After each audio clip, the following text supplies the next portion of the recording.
હરેશભાઈ ક્યાં ગયા તા આવા ઓકળામાં?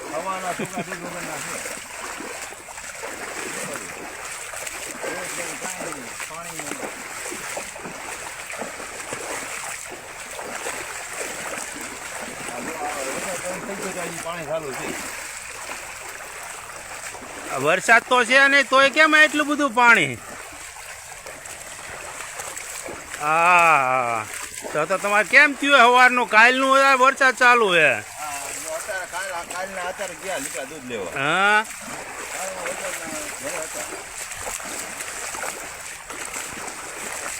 હા ચીફ ઓફિસર સાહેબ ને મામલતદાર સાહેબ ને બધાને બોલાવાય આમાં.